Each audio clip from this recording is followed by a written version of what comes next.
trained by weightlifters, not powerlifters, weightlifters. And they taught me that the squat rack was the altar. Okay? I mean, this is the squat rack, okay? And you genuflect in front of the squat rack. It's where life and death will take place every workout. Every single squat workout I've ever done, I got scared to death. Tom Platz, known as the quad father for his amazing freakish legs. Also a source of inspiration and motivation to many with the way that he does his training videos. His intense, hardcore, you gotta go all the way till failure, no stone left unturned, pump, pump, pump, more effort, you're not trying hard enough, keep going until death. Had the ambulance called on him when he was in the gym one time because of oxygen debt, went back to the gym, finished the set. Yes, this Tom Platz. How dare I go across what he has to say? How dare I contradict him? Well, it's actually not hard to. And I hate to say that, but it is what it is. So here's where we get to the nuances. Hello and welcome to Castle's Corner. I'm Coach Castle, and I'm here to educate you in the latest science regarding biomechanics, biochemistry, respiratory health, nutrition, and much more. Please remember to subscribe to this channel and like these videos if you find this content helpful. But now, let's go ahead and get into the video. Joaquin, while you were gone, I just was summarizing what I thought you said was basically a lot of coaches, Tom Platz being a big one of them, will always talk about the squat, how it's extremely important. You can get all of your work for your legs, the quads, the hamstrings, the calves, just doing squats. You don't have to do anything else.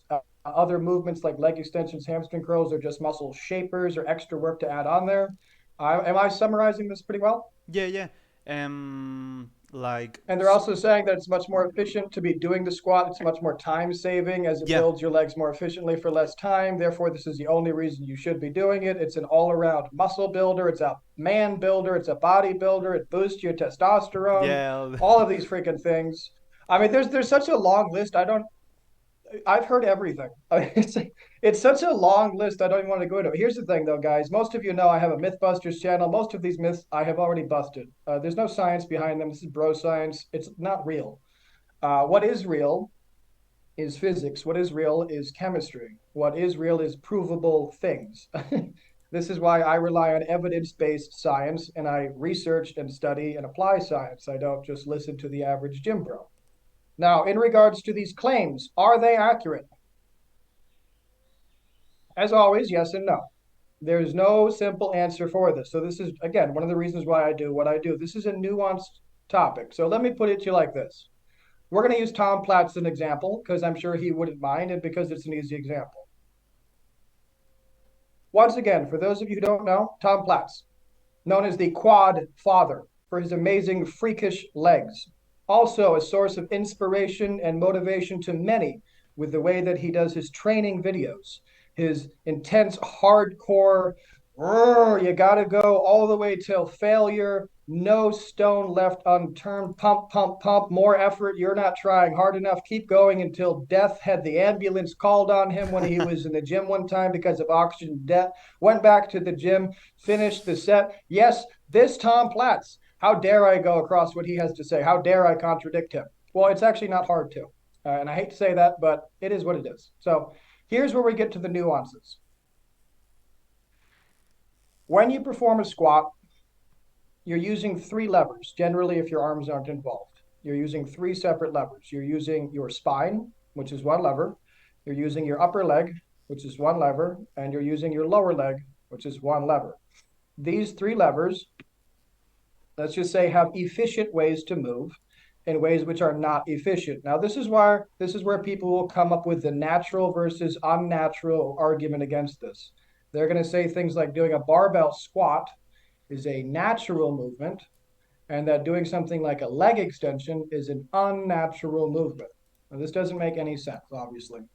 A leg extension is simply where you have the weight resting on basically on your front of your shin, just above your foot, where your foot connects to the lower part of your leg.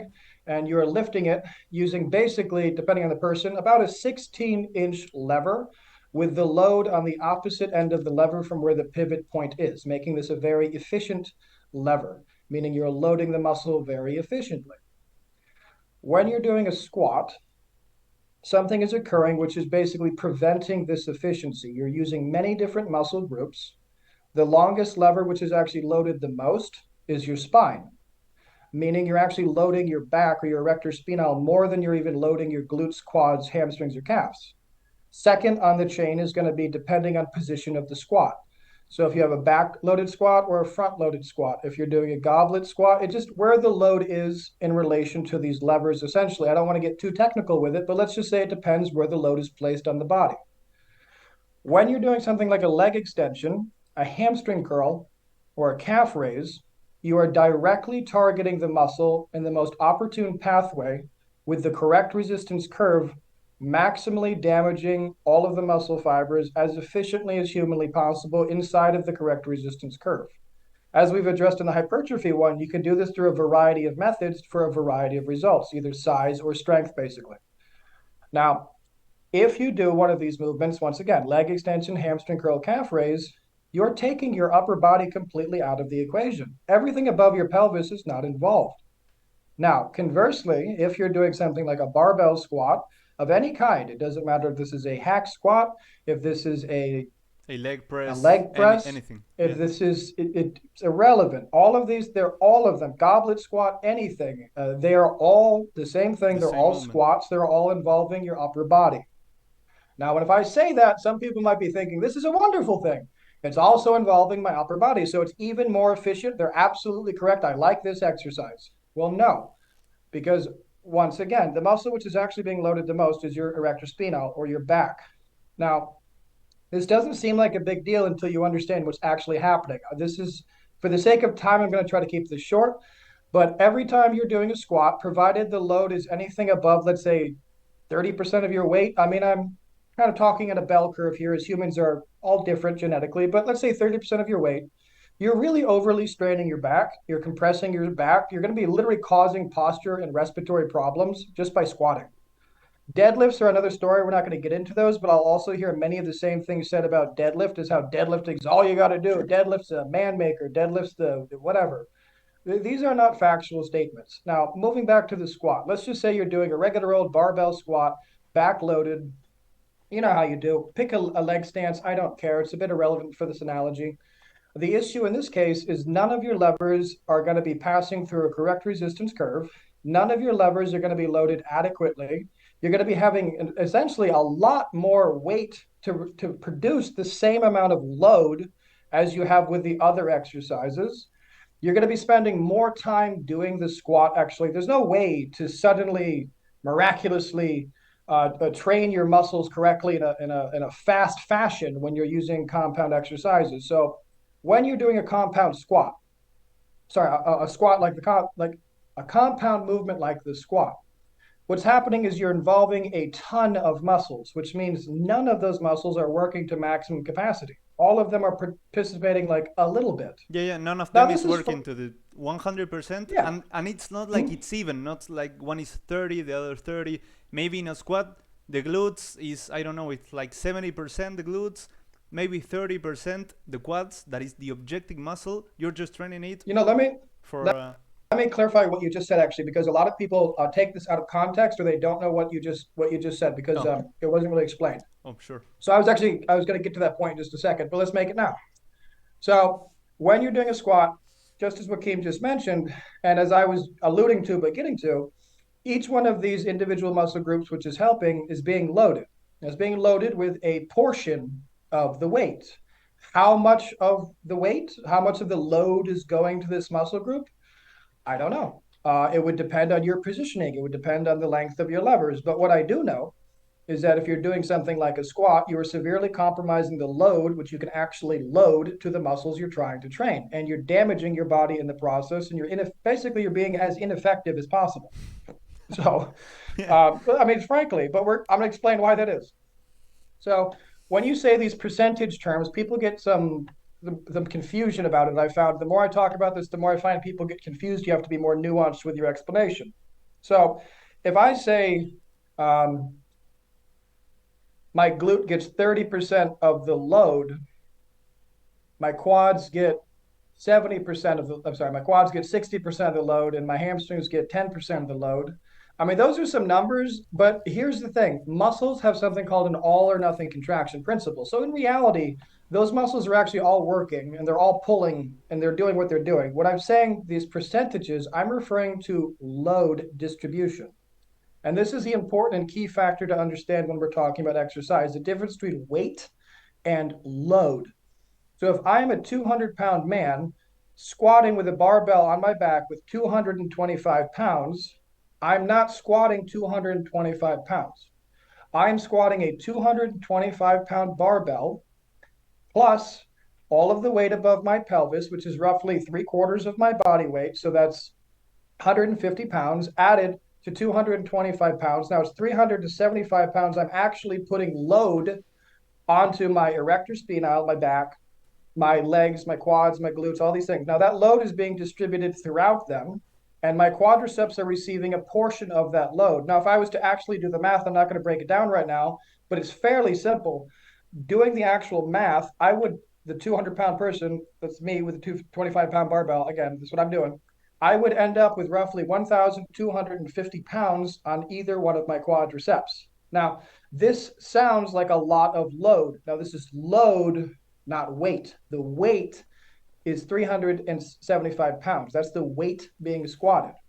The actual poundage, the load going to the muscles is much, much greater, 1,500 and some odd pounds. Now, I don't know exactly, but give or take, okay? Now, if I was to do a leg extension and perform the same math, I would need to load my leg extension with only 80 pounds. So that's 80 pounds loaded on the end of my lower leg or the end of my tibia. And doing that movement, I would 100% load my quadricep inside of a correct resistance curve with 1,550 pounds, without any of the detrimental spinal compression, without all of the issues that come with squatting, without subtracting from other muscle groups, without overtaxing my central nervous system, without needing a huge amount of time to recover, without, I could keep going, but it's a long thing. So I used to do something just anecdotally as an example here. I used to do something called death squats. You guys might also know them called breathing squats. They have other names, but they were popularized by Arnold and Franco Colombo. Long story short, you take a weight which you can only squat for 10 reps. Like the 10 reps, it would be failure for you. So you take that, you put it on your shoulders, and you're not allowed to put that weight down until you've done 20 reps. So double what you thought you could do. Now, this is accomplished by standing in between and taking long breaks.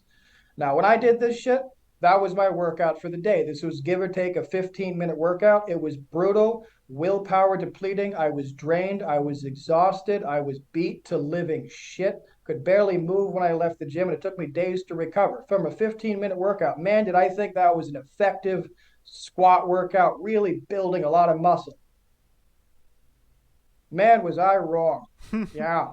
So that's how it works. Now, why was I wrong about this? Because every single thing I was doing, even though this was popular, I think Tom Platz actually did this as well, if I'm not mistaken. I could be wrong, but I think Tom Platz did this as well. He's the kind and he of person popularized it too, I think. Yeah. But regardless, I thought I was a badass. Now, this was building some mental fortitude and resiliency, I suppose, but it was destroying my spine. It was giving me neck cramps, painful neck spasms. My scapula were permanently short locked against my body. My quads never got any bigger. Hamstrings never got any bigger. I should probably have led with that, by the way. I've only been doing proper biomechanical exercises now for about 8 years, and I've never been bigger in my life.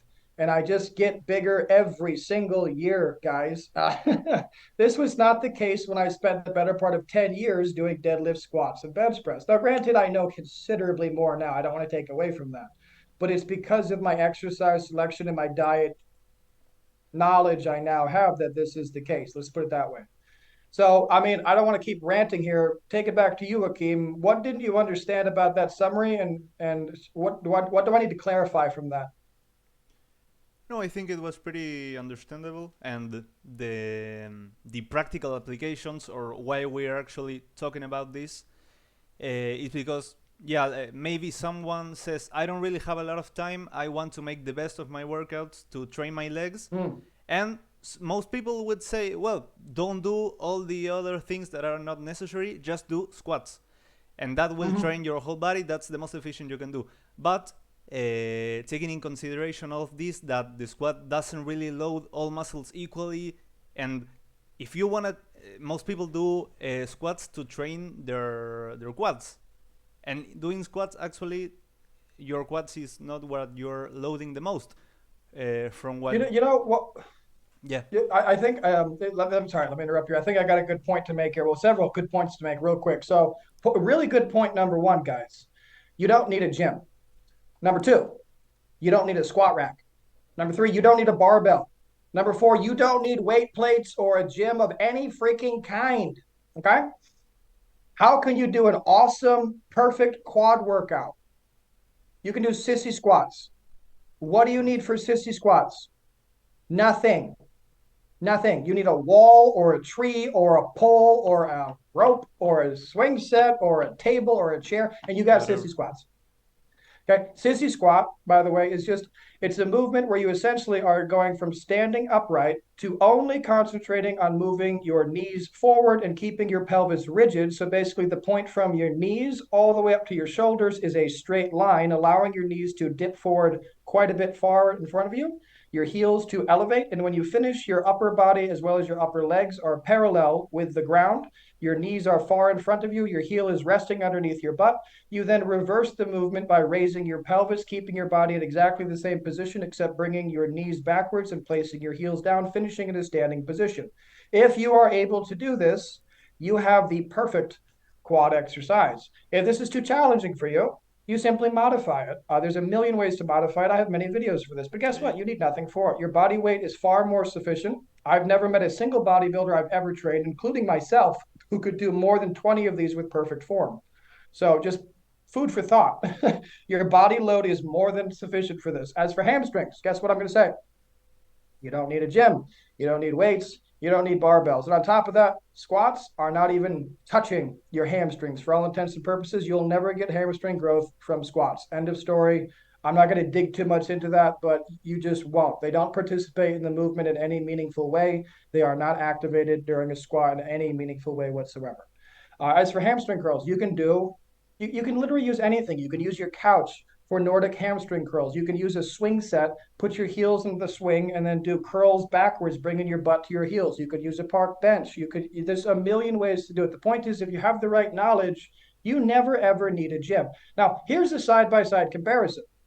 Well, coach is telling me to do sissy squats and Nordic hamstring curls and calf raises for my legs and step-ups for my glutes. That's 4 exercises, coach. Well, the squat is just 1. Yeah, that's nice. How about if you do all 4 of these? Here's what you do. 1 set of sissy squats, then hamstrings, then calves. Repeat 2 times, 3 times. Take each one of those 2 to 3 reps short of failure. Your entire workout is roughly 12 to 15 minutes. Yep. I guarantee you, you will stimulate more muscle growth, and you'll barely be sore, hopefully, by the way, the next day once you get used to it. And yet, there was no extreme fatigue. There was no difficulty sleeping after this. You didn't have to take pre-workout to get amped up for this. You didn't have to plan your whole day for this. You didn't have to go to a gym. You didn't have to change your clothes. You didn't have to check into a gym. You didn't have to go to a locker room. You didn't have to pay for a gym. You didn't have to load a bar. You don't need barbell plates. Now, how about a squat workout? These guys talking about, oh, a squat's all you need.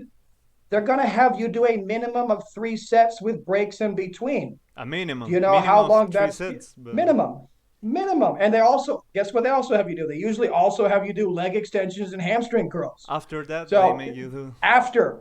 Yeah. So you know how long that's going to take them for their super effective workout? 30 minutes. My average workout is 25 minutes every day. That's with me going beast mode, as you guys call it.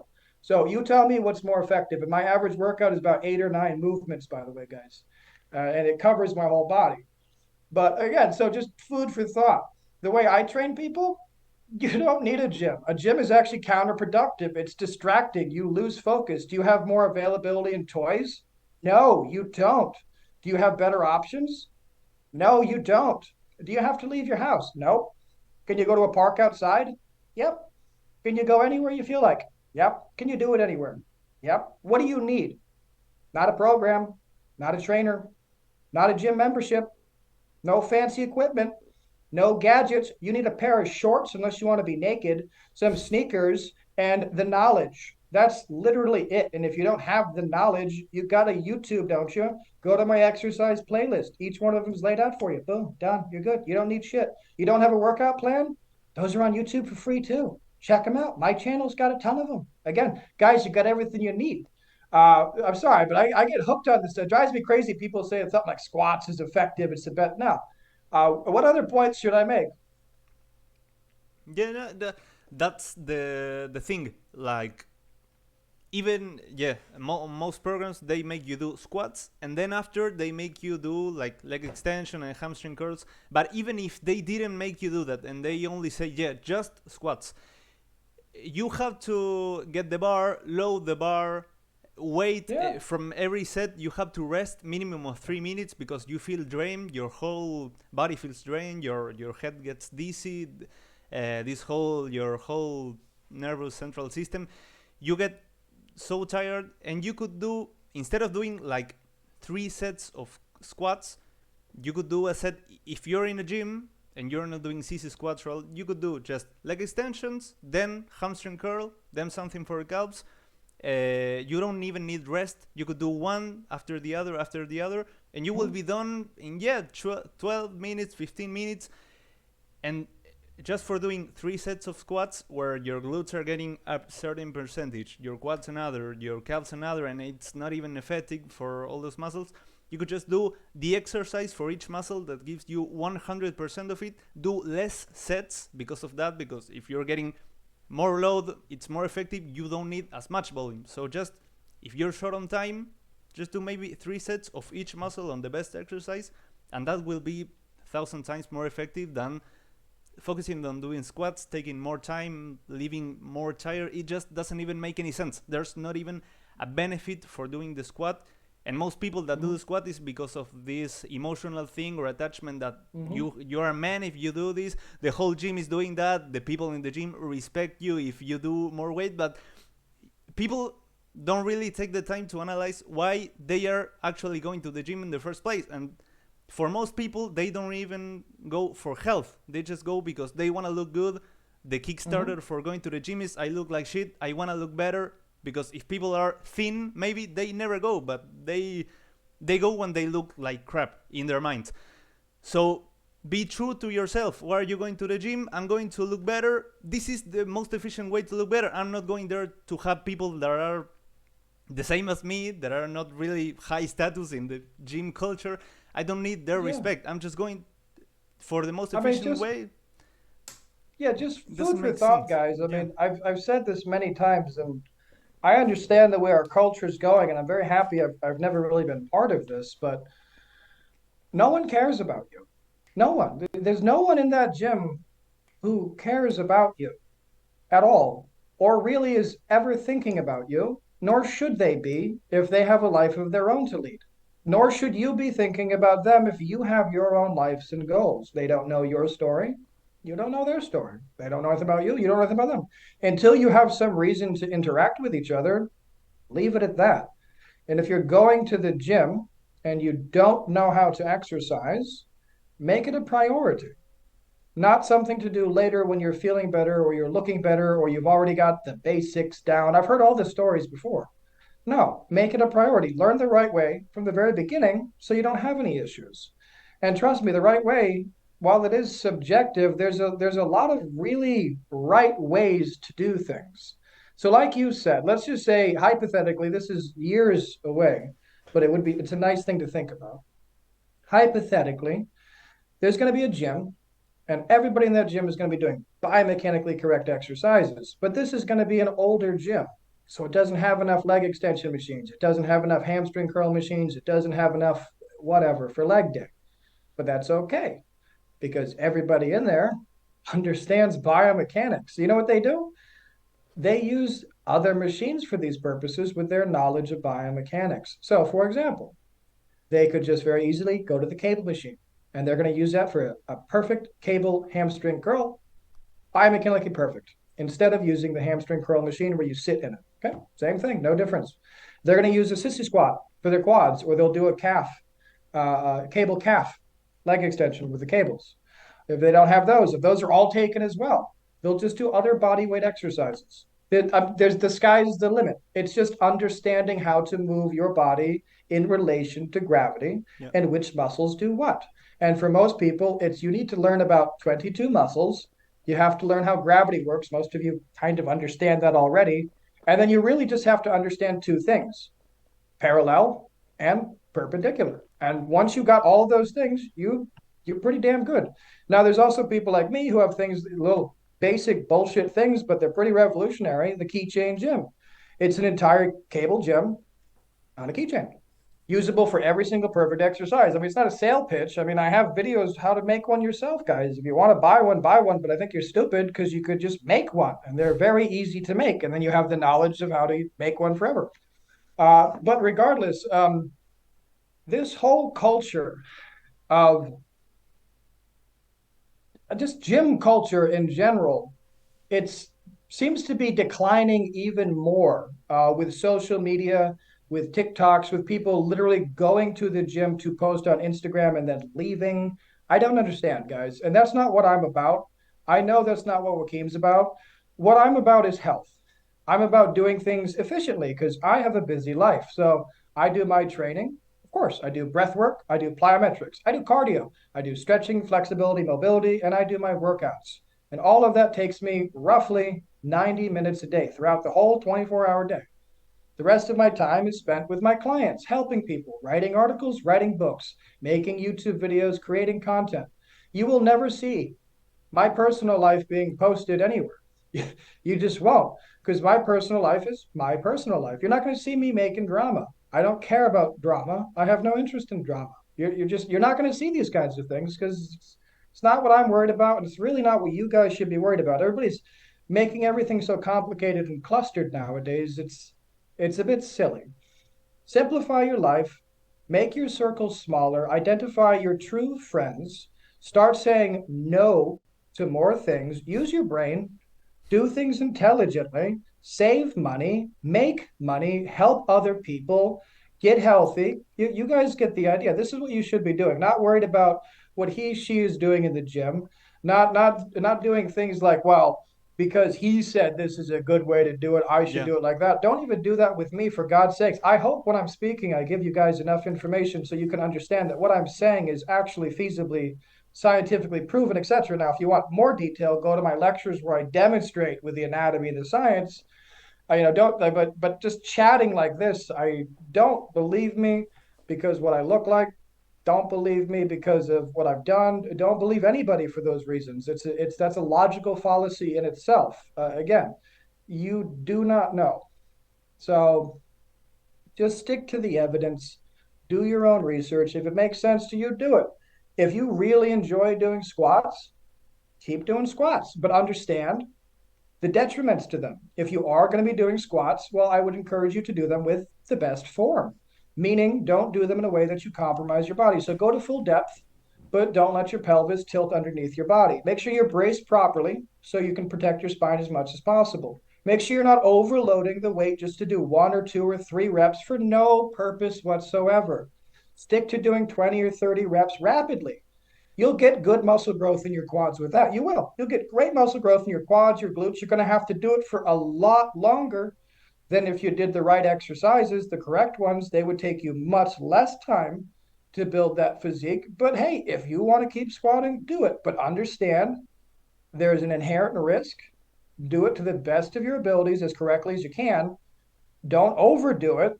And just understand you're going to be getting, let's just say, bigger, more developed, stronger legs a lot slower than the guy who's doing the right exercises. And that's just the high and the low of it. That's how it works.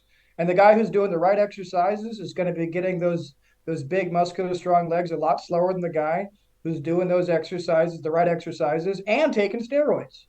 And he's going to be getting it slower than the guy who's doing the right exercises and taking steroids and has great genetics. This is the tier list. I could keep going, by the way. It keeps going. But this is the tier list. You might never be that guy, and that's okay. We don't want to all be giant, fluffy bodybuilders. I mean, at one point in time, I did. And then I actually, the more I researched and studied how to become like that, the less I wanted to, because I understood the health implications, as a matter of fact. Now I just want to be fit and fuckable, basically. Just good looking, healthy, able to do anything I want. I want to go rock climbing, I'll go rock climbing. I want to go swimming, I go swimming. I want to go scuba diving, I go scuba diving.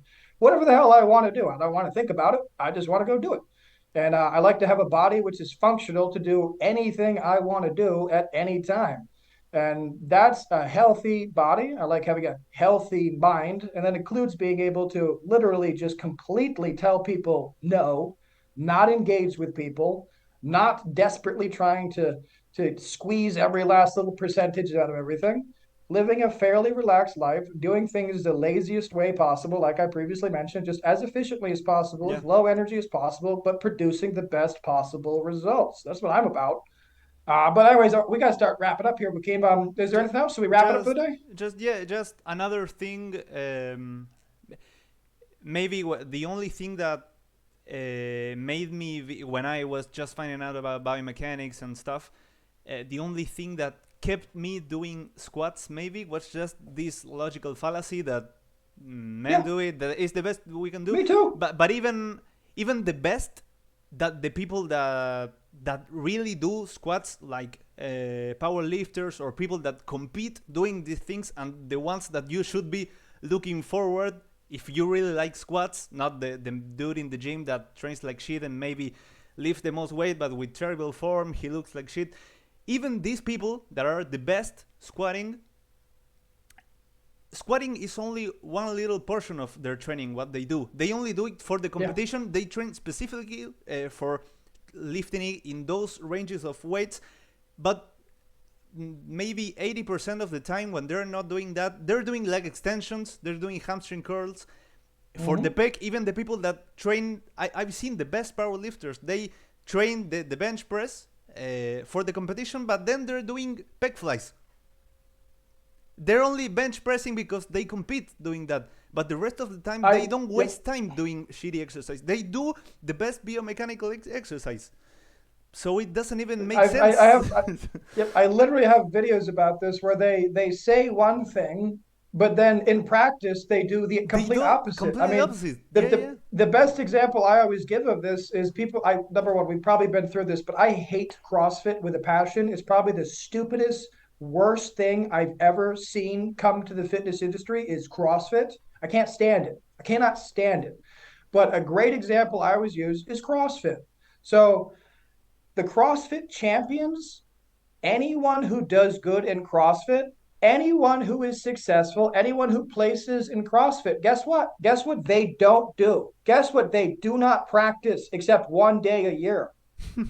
CrossFit. All the other Isn't that funny? They do it one day a year. They do it the day of the competition. Yeah. That is it.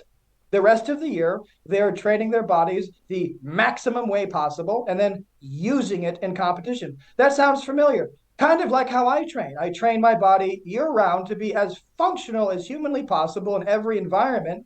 And then when I have to go do something, I look like Superman. That's kind of funny how that works. But anyways, that's how it works, guys. These are the liars you people believe. These are the lying Ronnie Colemans, the people who advertise, who want your freaking money. You should listen to the people who aren't selling you crap. I'm trying to sell you crap. My crap is about $1 or $2. And guess what? My crap is super freaking useful. Why do I charge that? So I can maintain a YouTube channel, which is full of 900 free lectures for you guys to see anything you want to see, learn anything you want to learn, and all the knowledge at your fingertips. What do these guys want to sell you? A bunch of bullshit, nonsense, which is constant payments or overpriced bullshit, which is nothing. Look at the motivations, people. Look at the actual motivations, please. And by the way, like Joaquin, anyone who has ever reached out to me for help, I have never turned down. Ever. My entire career. So food for thought, guys. But anyways, let's wrap it up. I got to get going now. Sorry. That's it. But thanks, Joaquin. We'll come back next week with another question. I can't wait to see it. Sure, and put your questions in the comments below. Hit up Joaquin. Hit me up. It'll be in the description, all that stuff. And let's keep this going, guys. Thanks for doing this, Joaquin. Yeah. Thank you, Coach. All right. Later, brother. See you around. Facts, don't care about feelings, ain't no. Every little bit counts. Don't forget, get your finger exercise in and help me out at the same time. Like, share, comment, and subscribe.